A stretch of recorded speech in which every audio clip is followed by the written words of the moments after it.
You late again, Smith, and you're fired. You know that everybody's calling you a loser? You ever wonder at what point you gotta stop living up here and start living down here?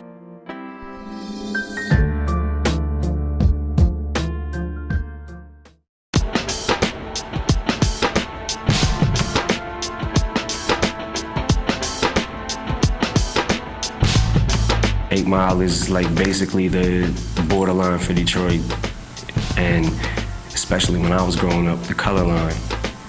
You know, there was literally a median that separated black from white. I wanted a title that was specific to the world that we were going to take audiences into, and 8 Mile was the one that just seemed to fit perfectly. It's such a big deal, especially if you're a rapper, to grow up on the Detroit side of 8 Mile. The dividing line in the world of hip-hop between what is authentic on the city side and suburbia, what is not authentic on the other side. Yo, I gotta save up some money and get the hell out of here. If you don't listen to hip-hop or you're older, you're not in it, you just don't care. It's not a big deal to you. It is if you're in it. Let me tell you, it very much is. Yo, DJ Iz, let me get that beat, baby. Give me that beat. Come on, shot, baby. Come on. I need a clown to push, someone that I can bully. Wait a minute, I don't think you understand fully. See me without a style's like mustard without the Heinz. I lead the new school, you're a buster without the rhymes. 8 Mile, if you live on the Warren side and you're downtown Detroit and you're battling at the shelter, you live in a trailer park with your mom, that's gonna be thrown against you. It's almost like a weapon or something. Yo, Elvis, yo, you don't want to step to this. You need to take that white-ass rap back across 8 Mile. A battle, you know, is a squaring off between two rappers, two MCs, to see who is more verbally capable of holding this rap title. And yes, believe it's real. It's time. We got Papa Doc and we got B-Rap. It's so important, and it's like competing. It's like a sport that is somebody's life. 45 seconds, Rabbit. DJ, kick it. If I lost the battle, it would be my entire world. It felt like it was crumbling, and a lot of people would say, what's the big deal?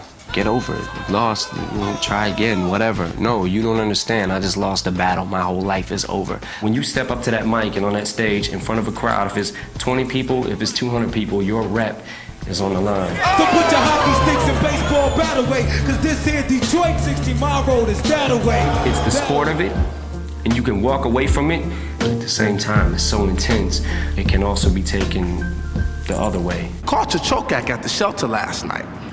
I'm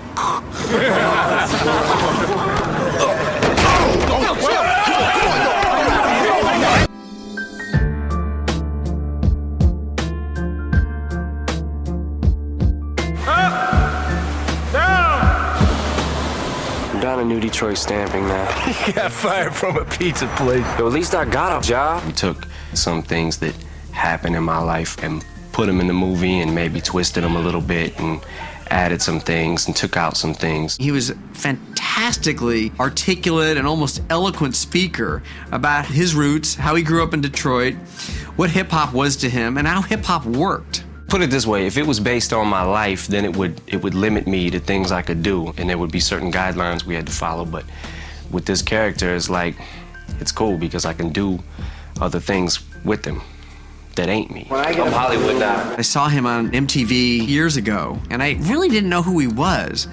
But in the span of about 5 or 6 seconds, he went from having this detached, icy, kind of urban glare to this fluid, kind of wonderful quality. And I just thought, what an amazing range. What am I gonna do? What are you gonna do? Lily's out there by herself right now. Why do you gotta be like this? What did we ever do to you? He gave me everything that one looks for in an experienced actor. He gave me dedication, he gave me focus, and commitment to the story that we were trying to tell. Marshall Mathers, on one side, was this raw artist that hadn't really acted, and the other side was Curtis Hanson, a classic storyteller. Curtis Hanson wasn't from this world. I'm not really from his world neither, you know, with the whole acting thing, so we basically had to put a lot of trust in each other. Think back to that scene in Wink's basement. All right, let's try it from that point. When you think you know how a scene should play, there's always a different way that he will come up with that a lot of times is different than what you thought it would be, and it's better. He early on expressed to me that he had no interest in being in an Eminem movie, quote unquote. He wanted to be an actor in a really good movie, and it was on that basis that we formed our partnership. He's easy to work with as far as like if you want to try different things. I think he feels our passion for the project, and he's passionate himself. Let's see how it feels. Okay. But I got love for him. His movies are great. Palms are sweaty. Sweater already. Mom's spaghetti. He's nervous. Keeps on forgetting when he broke down. Don't his mouth. Words won't come out. If I wasn't rehearsing or trying to memorize my lines for the movie, you know, I was writing, I had a pen in hand. Literally, they would say action, and I'd have to give my pen and paper to somebody and go into the scene. I had to write the music during that time. I had to write the songs I was gonna write for the movie during that time because I felt like I was literally in it.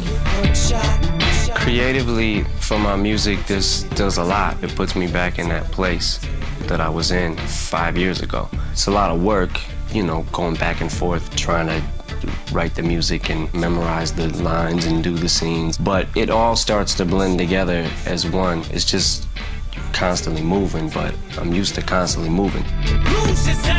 Music is such an important part of this movie because the characters all feel so passionate about it. And then, of course, there's the Eminem of it all. And so I designed a couple of sequences showing him working on his material. As Jimmy's trying to work out his thoughts in his head, you'll hear some words.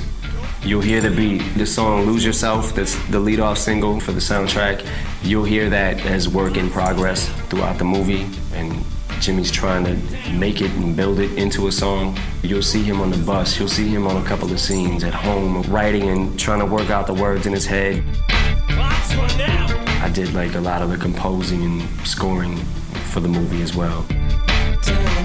Losing yourself in the music, like basically blocking out every obstacle you have, every heckler that's in your way, blocking out what everybody has to say about you, finding yourself and finding your own voice and becoming that.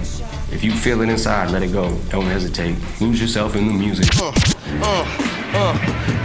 You're forced to listen to the individual, the metaphysical, the Mac-mitten rhyme ritual, heterosexual. Syllables, they sound complex to you. Lines perplexing you with words that could put a hex on you. Snap that neck on you. Who pumped up to get rolled up? I spit venom in every direction. Soak some up. Exhibit, of course, is a well-known artist, but the others who are in the movie, for example, Ms. Corona is a Detroit rapper. It's a free concert. My rhyme sentences are put to end your existence with the rigorousness. It was a great thank you, actually, to our extras because they were watching Eminem and they were watching freestyle battling. It was like having ringside seats watching Muhammad Ali do his thing because, you know, there's nobody better than Marshall at that. I'm the champion! Can't nobody touch me! Flow gets off, the slow starts like fat people in go-karts. I say nothing, peace. Everybody relate to it. We all have our own borders that we're trying to cross. They're borders that define all of us. And so in a sense, we all have our own 8 Mile. If you want to make something of yourself, it's you. It's up to you as the individual. You better lose yourself in the music the moment you own it. You better never let it go. You only get one shot. Do not miss your chance to blow. This opportunity comes once in a lifetime. You better lose yourself in the music the moment